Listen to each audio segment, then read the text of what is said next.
So, this is the sequel to Master of Orion, huh? Could have fooled me. It doesn't exactly resemble MOO, does it? Not in the least.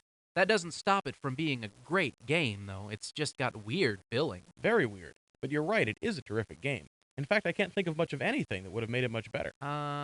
Naked female vampires from space. Well, that goes without saying, but we've got to stay realistic. Master of Magic is a strategic resource management and conquest game in a traditional fantasy setting. If it resembles any other game, that game is Civilization. Right down to the interface. You'll have to balance exploration, research, city growth, resource management, and military tactics. It sounds like a lot to bite off. And it is, but it's handled so beautifully you hardly notice. It's a large game and takes a long time to play, but you won't regret the time you put into it. You play the part of a wizard fighting for dominance over the world of Arcanus, and mirror its planar brother. One uncommon feature is the ability to create your own character, much as you would an adventure game or RPG. Even though Mom is definitely a strategy game, that should help it appeal to fantasy role players and adventurers. Naked female vampires from space would have helped the crossover appeal, too. That's an unhealthy fixation, and I think you owe it to yourself to seek counsel. You start off in Master of Magic with one small city and a couple of weak military units. The land around you is blank emptiness, so you'll have to do some exploring. As you wander around, you'll find interesting things like ruins, dungeons, and monster lairs that can be sacked for booty. But don't let your wanderings distract you from other responsibilities. Your cities need attention too. Each city produces food, gold, and production points. Food and gold have obvious uses, and production points are used to build military units and buildings.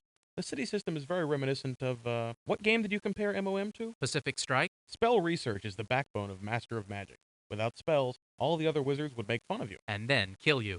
The spells you can research vary depending on what schools of magic you chose when you made your character, but there's a wide variety of attack and defensive spells to choose from. As you expand your territory and gain wealth and prestige, you'll encounter heroes who will offer to join your cause. These characters often have impressive combat abilities, or have the ability to cast spells during combat. The heroes are another point of crossover appeal. The more you use them, the more experience they gain, which raises their abilities. You can actually get attached to them. I haven't found any female vampiric types, but I haven't given up hope. To power your magic, you need mana. You can find it through exploration or generate it with appropriate buildings, but the most plentiful sources of mana are nodes. Take it away, Don Pardo! Nodes are naturally occurring wellsprings of mana, which you must gain control of. Most of them are guarded by monsters, so you'll have to clear them out first. Then you summon a magic spirit to meld with the node, transferring its power to you. Since everybody wants them, nodes are sources of great conflict between wizards. Just in case one world to explore and conquer wasn't enough, Master of Magic gives you two of them. By means of planar travel, you are able to explore the shadowy realms of Mirror, a strange plane populated by strange beasts, powerful magic, and hordes of naked female... And now back to reality. Mirror is a realm that no would-be supreme wizard can afford to ignore. Magic is more prevalent in Mirror, and the nodes there yield far more power than those found on Arcanus. Although the mundane plane is still important, he who controls Mirror is destined to win the game. One area of gameplay that has been greatly improved over any other microprose strategy game is combat. Opposing forces in MOM meet in this semi-3D perspective. And what a perspective it is. The display is both attractive and very functional.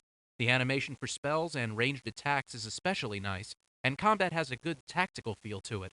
I hope Microprose continues to use this system in the future. So, Master of Magic is good. Amazingly good. Great, even. I agree. Fans of previous MPS strategy games owe it to themselves to play this outstanding title. All seriousness aside, Mom is one of the best strategy games I've ever played.